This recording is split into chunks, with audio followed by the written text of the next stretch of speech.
भारत गौरव आचार्य श्री पुलक सागर जी गुरुदेव के प्रवचन और धार्मिक कार्यक्रम देखने एवं सुनने के लिए जिन शरणम मीडिया चैनल को अभी सब्सक्राइब करें और बेल आइकॉन पर क्लिक जरूर करें। हमारी भारत की संस्कृति ने कन्या को मंगल बोला है, कन्हैया को मंगल बोला क्या? बोलो बोलो रे कन्हैया, तुमको तो छलिया बोला है, मंगल नहीं बोला है। मंगल कन्या होती है। कभी किसी जुलूस में देखना मंगल कलश लेकर ये लड़के चलते हैं कि लड़कियां चलती हैं? बोलो, बेटियां बहुएं कलश लेकर चला करती हैं। कोई बेटी यदि कलश लेके सुबह सुबह दिख जाए तो लोग कहते हैं आज शुभ हो गया, आज मंगल हो गया हमारा जीवन। कभी कोई लड़का कलश लेके नहीं चला करता। चल मत लेना चंदू, बहुत गड़बड़, आते हुए महाराज लौट जाएंगे, ध्यान रखना। नहीं, बेबी को दे दो, मंगल हो जाएगा। नहीं, वैसे भी तुम मंगल उसकी वजह से हो, ध्यान रखना, सोचना है, विचार करना है। कलश लेकर जब तुम्हारे यहां शुभ कार्य होते हैं, मांगलिक कार्य होते हैं, चौक पूरा जाता है कि कन्हैया पूरता है, कन्या पूजती है, उसमें भी यही आगे होती हैं। और तीन लोक की माता जगत जननी त्रिशला की सेवा करने कोई देव नहीं आता, 56 कुमारी अष्ट कुमारी माता की सेवा किया करती हैं। ध्यान रखना, ये मंगल काम उनको सौंपा जाता है, ये मंगलता का प्रतीक हुआ करता है। आपसे मैं निवेदन करना चाहता हूं कि सबसे ध्यान रखना, जब आप कलश लेकर आते हो बाजार से, वो कलश नहीं, वो एक लोटा होता है। लेकिन जब किसी कन्या के हाथ में चला जाए तो वो लोटा मंगल कलश हो जाया करता है, वह मंगलता का प्रतीक होता है, वह शुभ हो जाया करता है। आपसे मैं एक आग्रह कर रहा हूं, जैसे घर में मंगल कलश को कहां रखते हो? जूते के स्थान पे, दरवाजे के बाहर कहां रखते हो? उच्च स्थान पे रखते हो ना, धार्मिक स्थान पे रखते हो ना। कोई मंगल कलश को लात मारता है क्या? कभी नहीं मारा करता है। मंगल कलश को लात मारना पाप है। अरे मैं कहता हूं, यदि मंगल कलश को लात मारना पाप है तो जिसने उसे मंगल बनाया उस कन्या को लात मारना महापाप हुआ करता है। इससे बड़ा पाप दुनिया में कोई दूसरा नहीं था। कन्या का भी वही सम्मान होना चाहिए जो घर में मंगल कलश का सम्मान हुआ करता है, उसे हृदय में बिठा करके रखना चाहिए। मत बोलो कि औरत पांव की जूती है, औरत पांव की जूती नहीं, तुम्हारे स्वाभिमान का मुकुट कोई होती है तो वह नारी तुम्हारा मुकुट हुआ करती। पैरों की जूती मत समझो उसे, ध्यान रखना।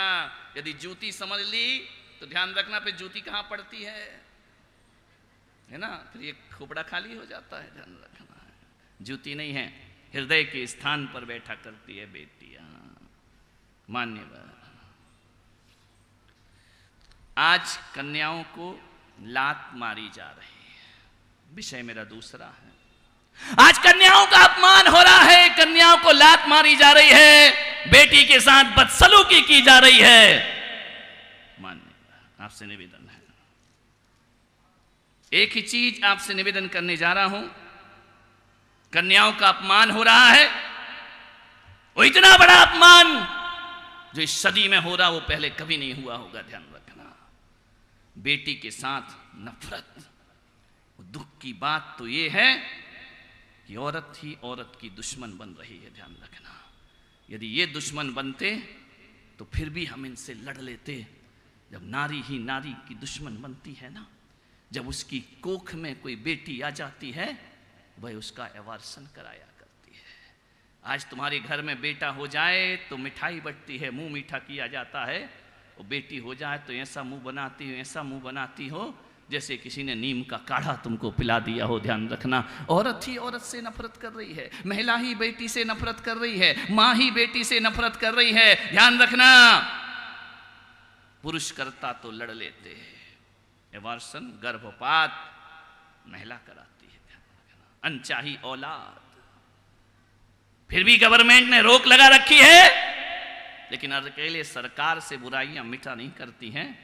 हमें समाज को जागृत करना है, कानून बनाना सरकार का काम है, और मन को बदलना हम संतों का काम हुआ करता है, मानवता को देना हमारा काम हुआ करता है। इसलिए मैं ये विषय आपके पीछे लेकर के आया हूं। आज मासूम कली को रौंदा जा रहा है, जन्म लेने से से पहले उसे मारा जा रहा है, बेटियों के भ्रूण की हत्या की जा रही है, गर्भपात किया जा रहा है, और यह पाप गरीब की झोपड़ी से लेकर अमीरों की कोठी तक पनप रहा है। ध्यान रखना, निचली जात तो छोड़ो, महाजन कौम कहलाने वाली समाज में भी धड़ल्ले से गर्भपात हो रहा, बेटियों की हत्या हो रही है, जन्म से पहले उन्हें मारा जा रहा है। मैं आज आपसे बात करूंगा, ध्यान रखना, मैं दिल्ली के ईदगाह कत्ल खाने की बात नहीं कर रहा हूं, मैं मुंबई के देवनार कत्ल खाने की बात नहीं कर रहा हूं, और मैं हैदराबाद के अलकबीर कत्ल खाने की बात नहीं कर रहा हूं, मैं एक बूचड़ खाने की बात कर रहा हूं, एक स्लाटर हाउस की बात कर रहा हूं, जो हर बड़े लोगों के घर में भी पनपा करता है। ध्यान रखिए, अनचाही औलाद को मार दिया जाता है। क्या हो गया इस नारी को, क्या हो गया तुम्हें? गर्भ में आए हुए बच्चे को जन्म से पहले मार देना, ये मानवता नहीं हुआ करती है। एक तरफ तो तुम मंदिरों में जाकर गर्भ कल्याणक के अर्घ चढ़ाया करते हो, और दूसरे तरफ गर्भपात भी कराया करते हो। ध्यान रखना, आपको अर्घ चढ़ाने का कोई अधिकार नहीं है। ध्यान रखिए, मान्यवर। सैनी पंचेंद्रिय जीव की हत्या एक मनुष्य की हत्या है। जन्म के बाद मारो तो कानून कहता है तुमने मर्डर किया है।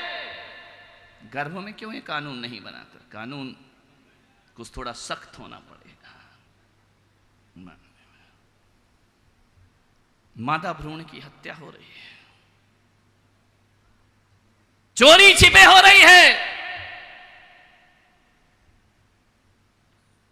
ना जाने क्या एक गलत फहमी लोगों के अंदर भर गई है कि 1 माह का 3 माह का जो गर्भ है ना, उसमें जीव नहीं होता।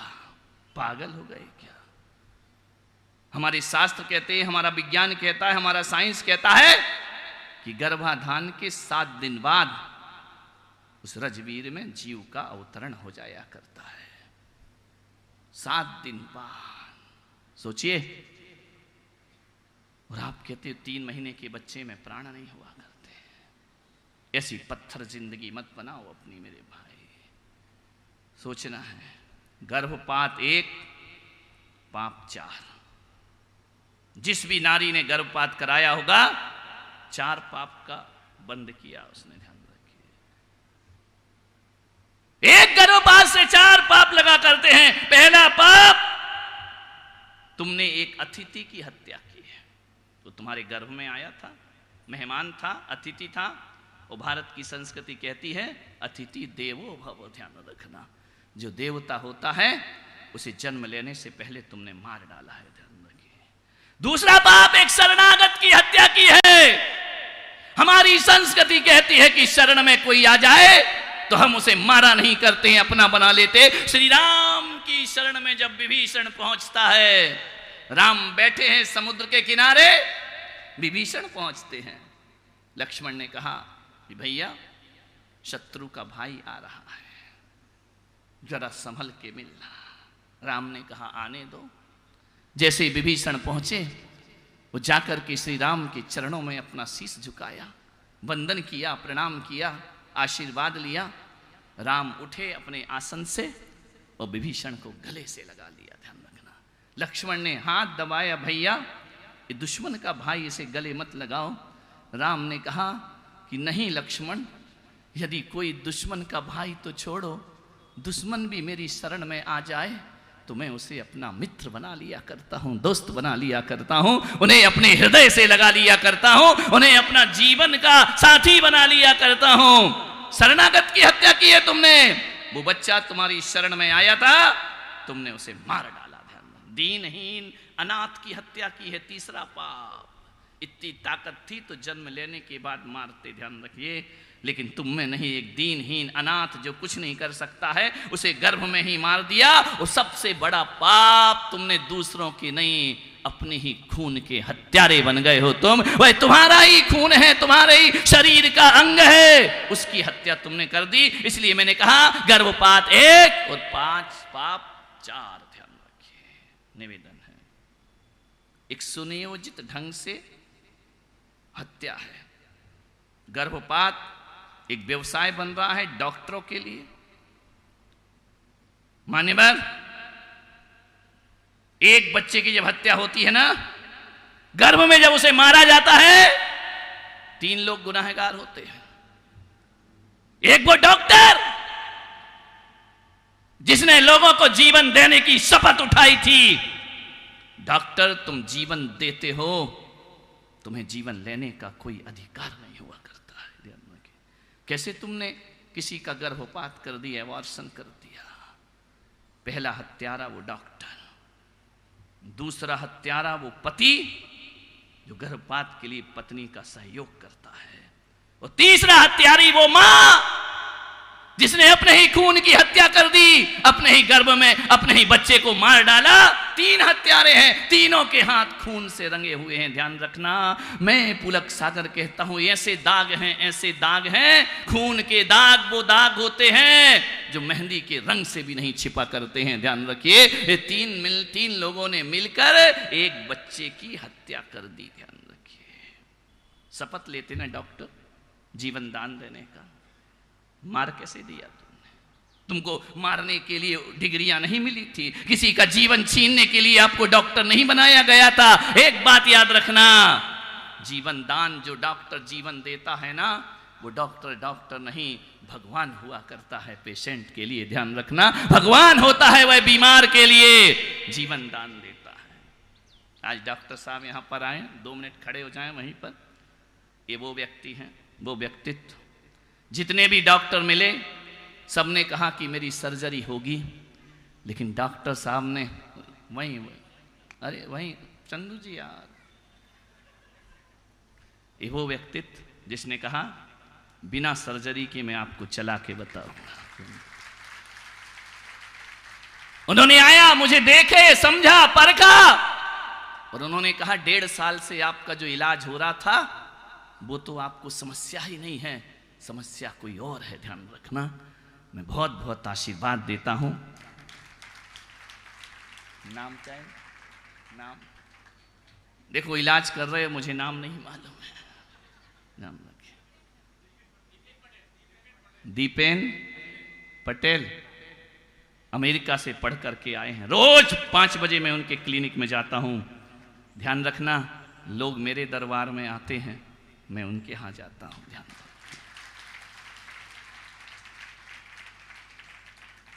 1.5 साल से मैं दर्द भुगत रहा हूं, और सुना था कि दर्द से मिटता है, लेकिन इनका इलाज ऐसा है जिसमें दर्द बिल्कुल नहीं हुआ करता है। बिना दर्द दिए भीतर प्रवेश करते हैं। ध्यान रखना, अमेरिका से पूरी शिक्षा प्राप्त करके, अनुभव प्राप्त करके ये बैठी है डॉक्टर दिशा, जैन समाज की बेटी है, खड़ी हो जाए। उसने मुझे एक दिन, मैंने कहा मुझे नहीं कराना तुमसे इलाज।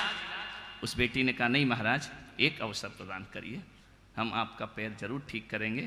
इस समाज की बेटी के लिए जोरदार तालियां बजाकर इसका स्वागत कीजिए। मान्यवर, डॉक्टर वो होता है जो जीवन दान देता है, जो जिंदगी देता है लोगों को, जो व्यवसाय नहीं बनाता है, अपने धर्म मानता है। जीवन देना उसका धर्म हुआ करता है, वह उसे व्यापार नहीं समझा करता है। ध्यान रखना, वो जो डॉक्टर व्यापार समझता है वह मानवता का हत्यारा हुआ करता है। ध्यान रखिए, जो गर्भपात कराते हैं वो मानवता के हत्यारे डॉक्टर हुआ करते हैं। ध्यान रखिए, सांसें 2 लोगों को टूटती हुई सांसों को लौटाइए। मान्यवर, एक निवेदन है आपसे, ये पाप की कमाई से डॉक्टर तुम सुखी नहीं रहोगे। सफेद कपड़े पहनने के बाद, सफेद चोला पहनने के बाद यदि तुम किसी की हत्या कर रहे हो तो एक बात याद रखना, ये धब्बे चंद रुपयों से नहीं निकलेंगे। ध्यान रखना, अरे शरीर, ये जो कपड़े के धब्बे हैं वो तो किसी धोबी घाट में धुल जाते हैं, लेकिन किसी की हत्या के दाग तुम्हारी शरीर पर नहीं, तुम्हारी आत्मा पर पड़ा करते हैं, जो जन्म जन्म तुम्हारे जीवन को बर्बाद किया करते हैं। ध्यान रखिए, एक मानवता मार दी, एक सुख चैन मार दिया चंद रुपयों के लिए, चंद पैसों के लिए। अरे छोड़ दो ये हत्या का धंधा, बेटियों को मत मारिए। मैं तो निवेदन करता हूं, हमारी समाज में कुछ नियम है, कि किसी के घर में मौत हो जाए तो 13 दिन तक वो मंदिर नहीं आ सकता है, पूजा नहीं कर सकता, पाठ नहीं कर सकता, मुनियों को आहार नहीं दे सकता है। ये हमारे समाज के बंधन है, नियम है, अच्छे हैं, मैं इसका विरोध नहीं करता हूँ। किसी के यहाँ मौत हो जाए तो वह मंदिर नहीं आ सकता है, किसी के यहाँ जन्म हो जाए तो 10 दिन तक मंदिर पूजा पाठ नहीं कर सकता है। मैं कहता हूँ कि किसी के यहाँ यदि मौत होती है तो 13 दिन का पातक लगता है। और मैं पुलक सागर कहता हूं ऐसा नियम बनाओ कि जो महिला जानबूझकर गर्भपात कराएगी उसे आजीवन पातक लगना चाहिए, उसे मुनियों को आहार देने का अधिकार नहीं होना चाहिए, उसे इंद्राणी बनने का अधिकार नहीं होना चाहिए, उसे भगवान के पूजन भक्ति का अधिकार नहीं। हत्यारों से पूजा कराओगे क्या जो अपने ही खून की हत्या कर दे? ऐसे लोगों पर प्रतिबंध लगना चाहिए। अरे नहीं चाहिए औलाद तो संयम से रहो भाई। भगवान महावीर ने संयम का उपदेश दिया है, ये थोड़ी कहा है कि बच्चा आए तो उसे मार देना। हत्यारे, हिंसक, आपको तो ये कैसा जीवन है, अहिंसा परमो धर्म की जय बोलते हो और अपनी कोख की हत्यारे बन। आलू नहीं खाते, प्याज नहीं खाते हैं, रात में नहीं खाते हैं और गर्भपात कराते